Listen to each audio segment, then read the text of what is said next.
the traffic person wore a dress, and as soon as she walked in, we all started laughing, and she's like, "What?" And I'm like, "Nothing." And we just waited, and then the director was furious because she would just all this spots of green. She just vanished through. For me, I'm more of like the front end of it. I'm just making it up. Of a similar nature or character. JMKast. JMKast. But we get shocked often by Chris. You Google my name, it always pulls up Ric Flair and Blackjack Mulligan. That's another story for another time, though. And it's another story. It is another time. Welcome to the JMKast. I am Rick Mulligan, along with my co-host, Greg T. Johnson. You can always take a nap in between the Greg and the T. Happy New Year. It's 2023, folks. Yeah. And 2023. We haven't been around for a while. We apologize for that to the audience. But it should have all holidays Zion on here. But yeah, a lot of holiday stuff happened and everything. So we're at a really cool space. Workspace Studios. I love this place. I've been here twice now. We're sitting here with the owner, Todd Stewart, and Edward Solis. Ed Solis? How is it? It's Edgar, right? D-D. Ed. See, I have to screw something up in the open or it's not fun. So anyway, we're in the office, which is Todd's office, but it's also a space that's rentable, correct? Yes. So Todd, tell us a little bit about this concept for us. Like this is one of multiple studio spaces you have here. Talk a little bit about what this place is. Well, for starters, it's a warehouse business that has some offices up front. So it's primarily warehouse and storage and office. But one of the tenants, who's also a good friend and musician, am I allowed to name drop? They play for the Phil Pritchett Band, which is like a local guy who's really, really good. Yeah. He's locally well known. My wife is familiar. Okay, so they play for him. And so they also do construction. They rented some offices here and built out like a recording studio for themselves. So when they moved out to a bigger office, they left everything. So I was like, suddenly I'm in the recording studio business, but not really. So obviously, rather than destroy it, I said, let's find some producers, see if people want to record music here. And is that the space that's the recording studio, or is that the concert venue space? So that's the recording studio. Okay. That's where it started. Gotcha. Okay. That's how it started. Which is an awesome room. It's got full board, full drum area, full voiceover booth, everything. It's just amazing. How many spaces are there here, Todd? Total, I would say 4 main spaces. So you have, the Studio A, which is the recording studio, where the lounge is and the restroom and the break area and stuff. But then you have a little green room, which is kind of its own thing, but we call it the green room. And then you have the load-in lobby, which is part of the larger venue, Studio B, where you can do parties and private events. And then we have Studio C, which is a white space for photography, videography. And that has the white Podcast. wall, black wall, green wall. That has the whole, the psych wall. Yes. Gotcha. Yes. We got some props. We got lighting. I had a really talented videographer help me design it by the name of Edgar Solis. So he said, this is what you should have. And I said, okay. So that's exactly what I went and built. So how does that come about? Like, where do you, like, you're hanging out with them one day, you're visiting, and you're like, this space would be great. Like, how does that happen? So I've been renting a space here for the past 15 years or so. Oh, so you're trying to make your money back somehow? Kind of, right? Too late. I've been renting a space here for a while. And when he bought it years ago, we just kind of intermingled and talked and waved and so on and so forth. And one day he's like, dude, what do you do? And I said, I'm a photographer. He's like, what do you mean you're a photographer? And so we started talking. And from there he goes, so let me show you something. And from there I said... Small detail. We threw a big party and you heard about it. And I said, well, why would you be interested in these big parties? He said, because this is what I do. I'm like, what? Yeah, so, there's been private parties. The cool thing about this space is, A, you have no neighbors. B, on the weekends it's empty. So it's perfect and prime for private events, whether it's we threw another open house party that had comedians, that had photographers, that had musicians, and a concert. And it's just so unique that a lot of people kept saying, like, why are you guys not advertising this? Why is this not out there? And, it's like my theory on that. It's not so much that we don't want people to know that we're here. I think it's more like we really want to keep it to, people that want to create. This is really more like a creative lab. What do you want to do? Do you want to do a video? Do you want to do a green screen? Do you want to, we've had lawyers here shoot their commercials and testimonials. We've had, rappers. We've had comedians. We've had a little bit of very eclectic crowd. Oh, that's awesome. Now you have us. And now we have doing a podcast here. The first podcast we've ever had here in the studios. The JMKast. Actually, that's not 100% true. Oh, well, I'm lying. I then. gotta take that back. Rod and Justin, your friend Justin. Oh, yeah. We did a podcast, and we were managed to get our entire account nuked by YouTube after 7 episodes. Oh, well, that's fun. So Did you we guys- did have one. Was Did it you guys say some- controversial? 100% controversial. So it was a very comical, lighthearted conspiracy theory show. So okay. we were making fun of conspiracies. We were talking about anything and everything we've ever heard about, stuff I'd never heard about. And then our final episode, episode 7, Rod's like, normally we didn't have an agenda. We were just talking about Right, stuff. yeah. And it would end up being kind of about something. But on the 7th one, he's like, oh, let's make a list. So he Googled. Are we allowed to say the word? I think so. Okay, yeah. So we Googled, we searched. He said, I'm just going to search for the top 10 conspiracy theories on Google. So we just did a show on what they listed. And then I had uploaded the show that night, and by 6 a.m. the next morning, you they tell you violated why? terms. No. You violated terms. There is no record. Like I know of your there's account. certain phrases you can't use on YouTube. I think we used them all. You can't use. I'm you pretty can't, sure you we can't- said everything. You can't use cannot say. you can't use a word that starts with the letter R. That's, I don't know what that is. We just said everything. The most horrific thing you can. Anyway. For us, it was an experiment because we literally talked openly about anything. Right. Even though we were making fun of it and being lighthearted, and a lot of it's, just That's craziness. so weird. But it wasn't like, oh, hey, everybody, you should believe this. It was like, have you heard this? It sounds kind of crazy, but what if? Have you heard this? So anyway, technically that was our first podcast here, but it got nuked within like 6 weeks. It was toast. Interesting. Well, as far as I know, we're still on. Okay, as far We're not very controversial. I may have just gotten you kicked off. We're still on YouTube, as far as Yes. I know. Yay, YouTube! Yes. Thank you, YouTube. So let's rewind a little bit farther. Let's talk about your guys' background. Todd, what is it for you that leads you to owning this space? Like, what did you do beforehand?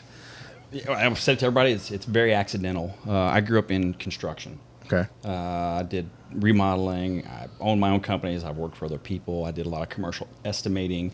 I joined the military for a short time. I was in the Army. When I got out, I didn't want to go back into construction. Okay. So one of my many friends that I'd had before the Army, he happened to call me back, and he said, yeah, I do have an opportunity.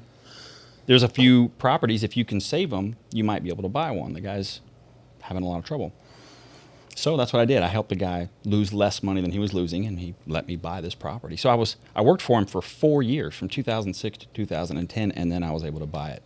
So that's how I ended up with the storage business. Okay. That's how it started for me. But musically, I've always been a musician. My dad was a professional musician, so I grew up around it, and so I never intended to be in the music business. So in a weird way, I feel like I was telling you earlier, I feel like I'm sort of backing into this world by accident. I'm getting drawn in like a black hole, and I can't escape.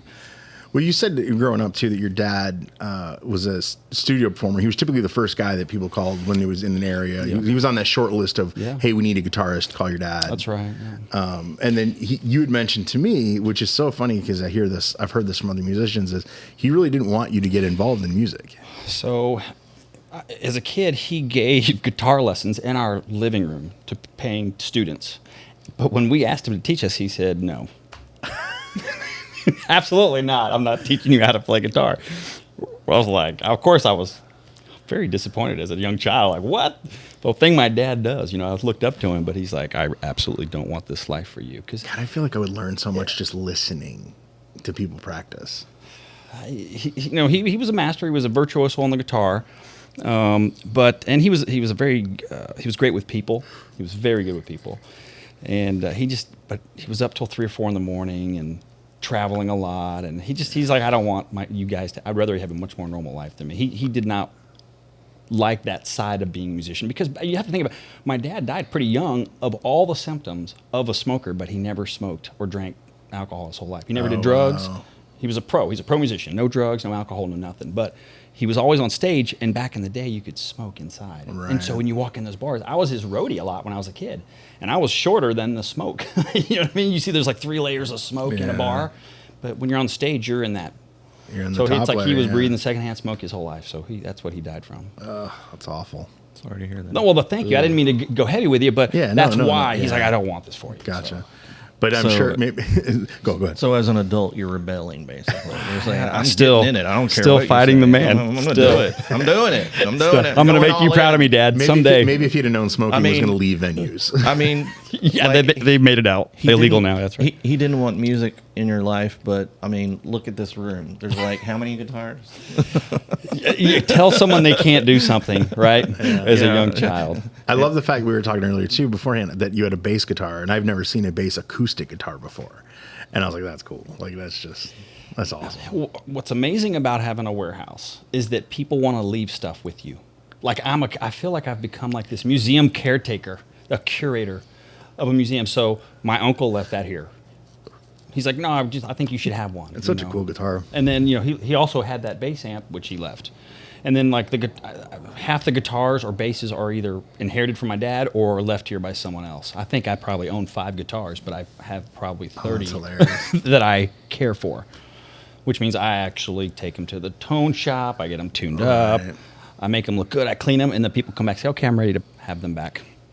Of course. You spend money on them, and then that's when else wants them back. That's funny. But yeah, you get a lot of stuff, so we end up with a lot of good instruments here and gear. Gotcha. And then Edgar, you and me, the 3 of us, Greg and I, and you kind of have similar backgrounds. Come from kind of a news, world. Yeah. So I started news when I was 17 in high school. I saw some guy. You committed suicide early. Yeah, I saw some guy show up with a camera at my school for some event, and I told the guy his nickname was Flash. That should have been a red flag, but yeah, probably. Flash. Was he on beta, like the old big Beta Maxes? Oh yeah, the big 3/4 inch. I was gonna say 3/4 inch tube camera, and so the umbilical cord, the orange batteries, all that good stuff. And so I asked the guy, it's like, hey, how do you get into that business? And he goes, just apply. And I'm like, no, dude, like seriously, like what schooling would I need? It's like He's like, just apply. He goes, no, just apply. And I did. I applied. BS my way through the first job, and I got paid $3.35 an hour. Got a company vehicle, so I was a senior in high school. That was my junior year, and so when I went through, I worked all summer, and on my senior year, I got the that work program. So I'd go to school from 9 to 12, and then go work at the news station from 1 to 11. Every day, $3.35 an hour. Wow. Yeah, my uncle was, he wasn't a blood uncle, but he was an uncle. Latino families. Yeah. Everybody's an uncle, right? Right. A cousin, an uncle. Anyway, I digress. He was a police officer over there, so it's like I knew where the homicides were, where the bodies were, this, that, the other, and you were useful. Very much so. So then I got 335 to 5 like that. I went from 335 to 435 like that. The only senior in high school I knew that's probably seen like 10 bodies. Oh yeah, and then Friday nights was the best night, right? Yeah, shoot high school football, right? You go shoot high school football, and every girl wants to be on TV, and all of a sudden you're the guy with a car, a camera, and a date. I loved shooting high school football, man. My favorite thing to do shooting high school football is I would look at the crowd and I'd put the camera and they'd cheer and I go, you guys suck, and I would turn away and some kid would be like, turn that thing back around, and they would go ballistic. And I was like, that's my opening shot for every highlight reel. I would always say it was always the second time I pointed the camera at the students. Yeah. They would just go nuts. Which brings me to something that I just came across today. It was a list of crazy high school mascots in the state of Texas. Okay. So it's on my phone, which is over there. Well, that but I remember a few. So because a few in I actually played in high school, which I didn't think they were so odd.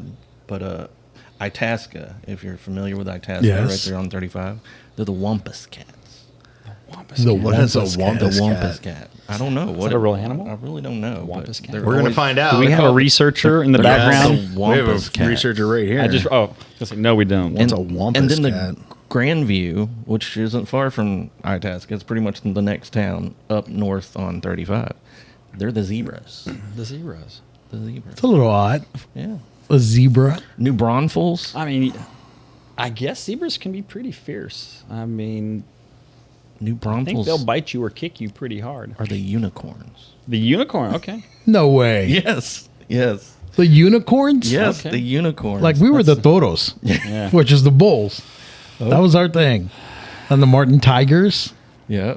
And the It's not skeeters. the mesquite teeters, that was on the list. The skeeters? That was on the list. A Wampus cat is not real.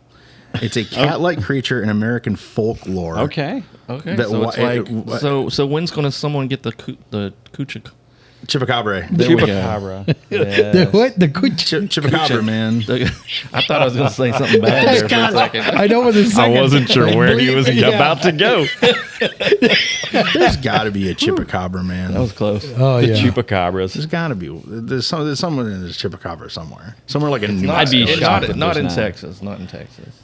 Wow. But if I had the list, I could tell them all. But those are the ones I kind of remember. I thought unicorns. That was kind of That's a little. I've never out heard there. that. Like a fan. Well, I mean, I guess they're dragons. Are there football teams? In Yeah. the Oh yeah, Yeah, yeah. well, South Lake- South Lake Dragons. Wizards. Probably. No, My- there's my a- school actually a was basketball team, right? The Wizards. Yeah. Washington Yeah. Wizards. Okay, there you go. My team was boring. I was the Eagles. I went to Yeah. my school That's a was the common. Eagles. That's so common. Right? The Eagles. yeah. Eagles, Tigers, I was also the Eagles. Bearcats. I grew up in Frisco when it was a tiny little bitty town, like way north of Before when they still shortened the name. here. Exactly. I was going to spare your show Yes. the censorship, but they were the Frisco Raccoons. Yes. And so the nickname was something shorter than Yeah, that. yeah, And of And course, it was on the water as a kid, tower. I didn't even know what less that than 10 meant. years ago. It was still on the water tower. Up there. yeah, that's right. I mean, I didn't know what it meant, but everybody's like, oh, you can't say. I'm like, I didn't make it up. Oh, now I know. Yeah, I mean, Ooh, For that's the longest bad. time. yeah, That's yeah, bad. yeah. But That tells you. I mean, that was I'm not that surprised. was 40 years ago now. wow. I turned Jeez. 50 this year, so I was probably 10 or 12 when I lived there. in Wow. Frisco. That's crazy. You had to drive like 30 minutes up like Coit, Oh yeah. like a little 2-lane road, Yeah. Oh, there was even, Preston like- or Coit. past all the trailer houses on the side of the road. You know what I'm talking about? Oh yeah. I'm not from the area, so Massage I don't have parlors. I don't have as much information. Oh, as a kid, it was like one of those creepy places that had the red light at night. You drive through, you're like, "Ooh, why is this in the middle Yeah. of why- nowhere?" Yeah. It's a trailer. And why is it red? Yeah. Why Interesting. Why is the parking lot full of cars? The stuff about Texas that I'm learning. I don't know, but it's time. Uh-oh. Day. Word of the day. Of the day. I like it. All right. Well, that is now officially word of the day. Intro music for word of the day. And the word is. What is the word today?